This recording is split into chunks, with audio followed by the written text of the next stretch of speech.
একজন আদর্শ বাবার উপদেশ: জুতা সেলাই বা রং করতে চাইলে মেরামতকারীর দোকানের সামনে পা বাড়িয়ে দিও না, বরং জুতাটা খুলে নিজে একবার মুছে দিও। কখনো কাউকে কামলা, কাজের লোক বা বুয়া বলে ডেকো না। মনে রেখো, তারাও কারো না কারো ভাই, বোন, মা, বাবা। তাদেরকে সম্মান দিয়ে ডেকো। বয়স, শিক্ষা, পদ বা পদবীর দিক দিয়ে কেউ ছোট হলেও কখনো কাউকে ছোট করে দেখো না, নইলে তুমি ছোট হয়ে যাবে। পড়াশোনা করে জীবনে উন্নতি করো, কিন্তু কারো ঘাড়ে পা দিয়ে উপরে ওঠার চেষ্টা করো না। কাউকে সাহায্য করে পিছনে ফিরে চেয়েও না, সে লজ্জা পেতে পারে। সবসময় পাওয়া চেয়ে দেওয়ার চেষ্টা করো বেশি। মনে রেখো, প্রদানকারীর হাত সর্বদা উপরেই থাকে।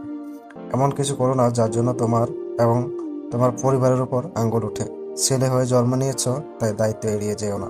তোমার দিক, তোমার কি আছে তোমার গায়ে লেখা নেই, কিন্তু তোমার ব্যবহারে দেখা যাবে তোমার পরিবার কোথায় আছে।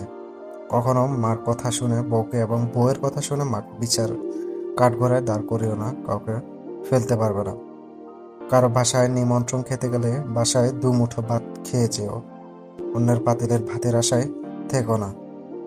কারো ভাষার খাবার নিয়ে সমালোচনা করো না, কেউ খাবার ইচ্ছে করে অস্বাদ করার চেষ্টা করো না।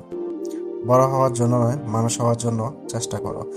শ্বশুর কিংবা শাশুড়িকে এতটা সম্মান দিও যতটুকু সম্মান তোমার বাবা মাকে দাও, এবং তাদের প্রতি এমন আচরণ করো যাতে করে তাদের মেয়েকে তোমার বাড়ি পাঠানোর জন্য উতলা থাকে।